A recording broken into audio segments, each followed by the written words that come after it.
Vir die volgende 2 lesse gaan ons kyk na trigonometriese vergelykings. In vandag se les spring ons weg deur te hersien wat jy reeds in graad 10 en 11 oor vergelykings geleer het. Wanneer ons vir jou 'n triegvergelyking gee en vra bepaal die waarde van theta, wil ons weet watter hoek grootes kan ek in theta se plek sit om hierdie spesifieke verhouding vir jou te gee. Ons weet ook dat triegfunksies self kan herhaal en daar dus nie net een antwoord gaan wees nie, maar meer as een opsie. So hoe die vergelyking wat ons vir jou gee ook al mag lyk, jou mikpunt is om hom in hierdie standaard vorm te kry. Hierdie vorm is 'n triegfunksie, 'n hoek, gelyk aan 'n konstante verhouding. Sodra jou vergelyking in hierdie vorm is, kan ons met die volgende stappe begin. Eerstens bepaal ons die verwysingshoek deur middel van jou sakrekenaar en dit word gedoen deur Shift en dan die triegfunksie waarmee jy werk en daarna die konstante verhouding wat gegee is. Hier wil ons altyd 'n skerp hoek bepaal, want die verwysingshoek gee vir ons die hoek in die eerste kwadrant wat hierdie verhouding sal gee.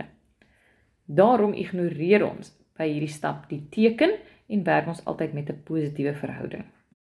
Wanneer jy nou die verwysingshoek het, bepaal jy in watter kwadrante jy hierdie verwysingshoek moet gebruik en daarvoor gaan kyk ons nou na die verhouding se teken. Ons werk dan in die kwadrante waar hierdie spesifieke triegfunksie of positief of negatief is. Volgende voeg ons dan die korrekte reduksieformule vir elke kwadrant waarin ons werk by. En ons theta van ons reduksieformule is dan nou hier ons verwysingshoek, ons skerphoek. Daarna kan ons net vereenvoudig. So kom ons kyk nou na 'n basiese voorbeeld. Voorbeeld 1. Los op vir theta in die vergelyking tan 3 theta gelyk aan minus 2,5. Hier het ons reeds die regte standaard vorm. Ons het 'n triegfunksie tan, ons het 'n hoek 3 theta en ons het 'n konstante verhouding. So ek gaan wegval deur die eerste van die 4 stappe te doen. Stap 1 is bepaal die verwysingshoek.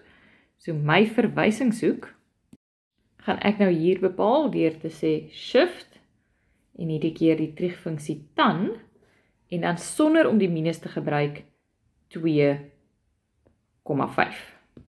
Die verwysingshoek wat die sakrekenaar my dan sal gee is 68,20 grade.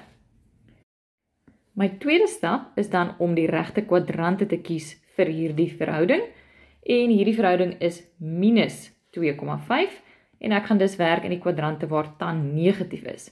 So ek gaan werk in die tweede en in die 4de kwadrant.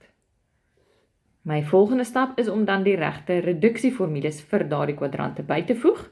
My tweede kwadrant gaan ek nou, wanneer ek die hoek wil uitwerk, 3 theta, die reduksieformule 180 grade minus my verwysingshoek gebruik.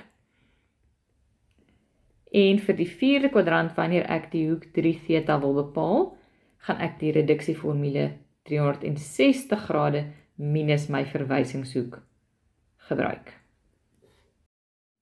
Hier is dit dan nou ook belangrik om te onthou dat hierdie 4 kwadrante alself na elke 360 grade begin herhaal en nog oplossings sal gee en daarom gaan ons sê ons tel by enige hoeveelheid herhalings hiervan. Dit wil sê enige hoeveelheid 360 grades kan ons bytel om nog 'n oplossing te kry.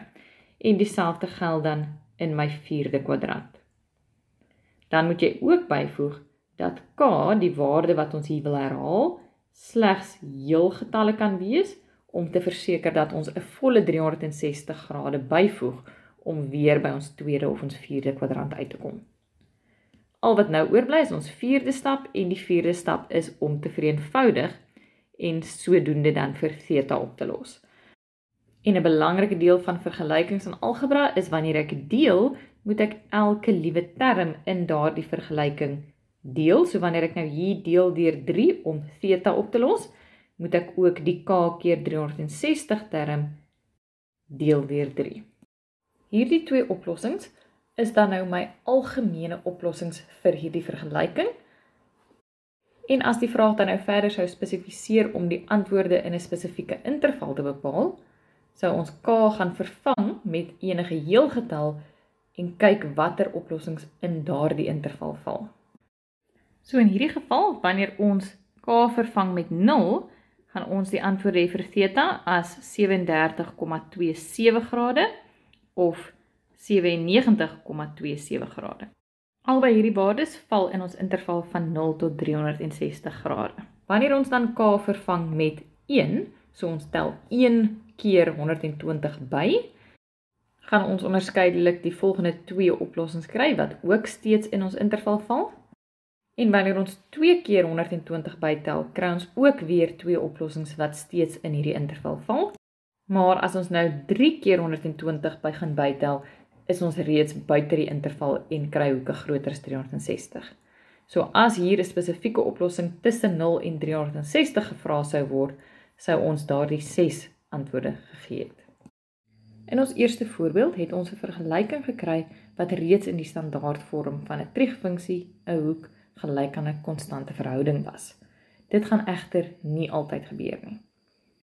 Soms gaan jy eers 'n bietjie manipulasie moet doen om hom in daardie standaardvorm te kry, sodat jy die 4 stappe kan volg. Ek gaan jou nou herinner aan die 3 verskillende metodes wat jy in graad 11 geleer het, om dan hierdie manipulasie te doen. Voorbeeld 2. Hier het ons 3 cos theta gelyk aan 2 sin theta. Hier het ons 2 triegfunksies, sin en cos, en hulle het dieselfde hoek theta. Wanneer ons 'n vergelyking in hierdie vorm kry, gaan ons albei kante deel deur cos en ons identiteit gebruik om dit dan van sin op cos te verander na tan theta gelyk aan b op a.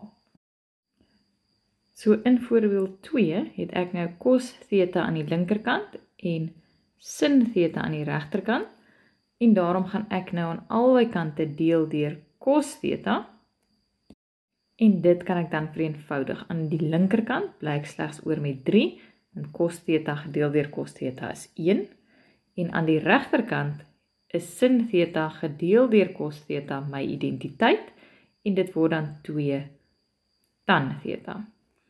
Om dan die triegfunksie tan en die hoek alleen te kry, moet ek nou nog deel deur 2. En nou is hy in die vorm triegfunksie hoek gelyk aan konstante verhouding, en daarom kan ek my 4 stappe volg.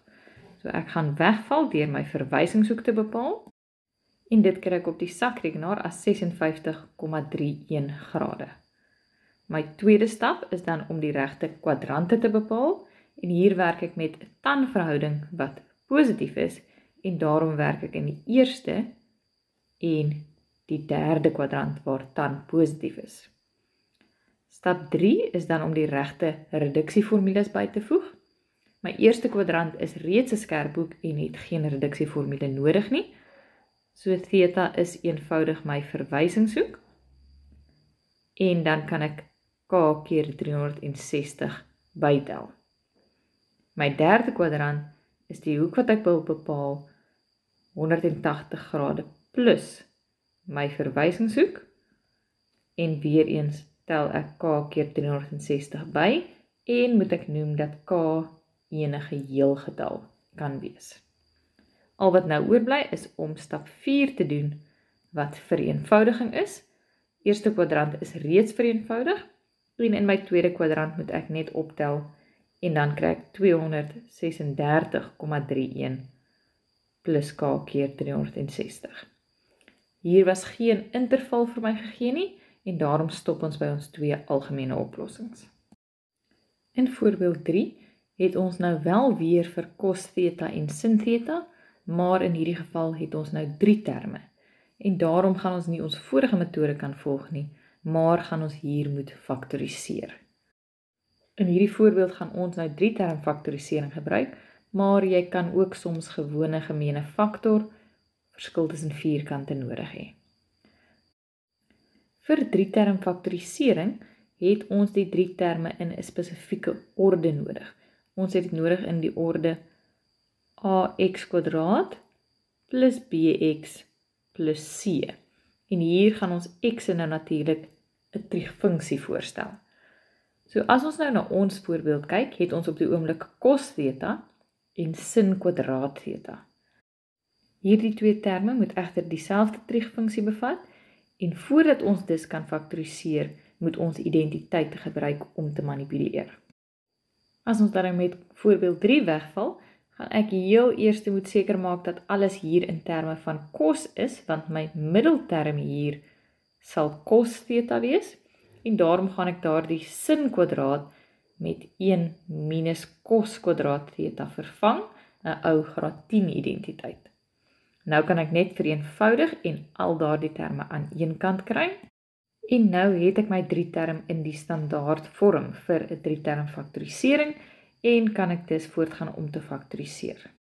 Na my faktorisering kan ek dit nou opbreek in my 2 moontlike oplossings, en vir die eerste hakie gaan dit wees, cos theta kan gelyk wees aan 2 op 3, en vir my tweede hakie gaan dit wees, cos theta gelyk aan minus 1. Nou sal jy sien dat ek hier 2 vergelykings het wat in ons standaardvorm triegfunksie hoek gelyk aan 'n konstante verhouding is. En dit beteken ek gaan vir albei van hulle ons 4 stappe kry vanaf bepaal die verwysingshoek tot by vereenvoudiging. In voorbeeld 4 het ons nou weer vir sin en cos as ons triegfunksies, maar met heeltemal verskillende hoeke. Die een hoek is theta plus 30 grade en die ander hoek is 2 keer theta. Hier gaan ons nou van ons derde metode vir oplos van triegvergelykings gebruik maak, en dit is die metode waar ons dieselfde triegfunksie aan albei kante van die vergelyking het. In voorbeeld 4 het ons egter nog nie dieselfde triegfunksie aan albei kante nie, en gaan ons eers 'n bietjie moet manipuleer. Ek gaan hier my linkerkant net so hou, cos theta plus 30 grade, en dan wil ek graag aan die regterkant ook cos hê, maar ons weet dat sin en cos kofunksies is, en die hoek gaan dan verander na 90 grade minus 2 theta, omdat daardie twee hoeke saam 90 grade moet maak vir 'n kofunksie. Nou het ek wel dieselfde triegfunksie aan albei kante, en van hier af gaan dit 'n abstrakte berekening raak. So ek gaan dieselfde 4 stappe wat ons elke keer met 'n vergelyking volg met abstrakte waardes. Ons eerste stap is om die verwysingshoek te bepaal. Hierdie stap word normaalweg met die sakrekenaar bereken, maar in ons abstrakte som gaan die regterkantste hoek net eenvoudig ons verwysingshoek vorm. So ons verwysingshoek is 90 grade minus 2 theta. Ons tweede stap is dan om te bepaal in watter kwadrant ons werk, en hier werk ons waar cos positief is, so dit sal die eerste en die 4de kwadrant wees. Ons derde stap is dan om die regte reduksieformules by te voeg. Vir ons eerste kwadrant gebruik ons nie 'n reduksieformule nie, so die hoek wat ons wil uitwerk, theta plus 30, sal net eenvoudig gelyk wees aan ons verwysingshoek van 90 grade minus 2 theta plus k keer 360 grade. Vir die 4de kwadrant gaan die hoek wat ons wil uitwerk, theta plus 30 grade, dan nou gelyk wees aan die reduksieformule, 360 grade minus die verwysingshoek, wat 90 grade minus 2 theta is, en hier is dit belangrik om dit in 'n hakkie te skryf, sodat jy nie onnodige tekenfoute maak nie. En dan moet ons nog k keer 360 grade bytel, en noem dat k slegs heelgetalle kan wees. En nou ons 4de stap is om te vereenvoudig. So in my eerste kwadrant gaan ek nou hê 3 theta, wat gelyk sal wees aan 60 grade plus k keer 360. En as ek dan deel deur 3 is theta gelyk aan 20 grade plus k keer 120. In my 4de kwadrant gaan ek ook begin deur te vereenvoudig. En hier gaan ek dan moet deel met 'n minus, en sal ek eindig met minus 240 grade minus k keer 360. En hierdie is dan my 2 algemene oplossings. In hierdie les het ons nou baie vinnig weer gekyk na die vergelykings en verskillende metodes om vergelykings op te los wat jy in graad 11 gedoen het. As jy dus nog 'n bietjie ekstra oefening hierin nodig het, gaan kyk gerus na die graad 11 video's hieroor.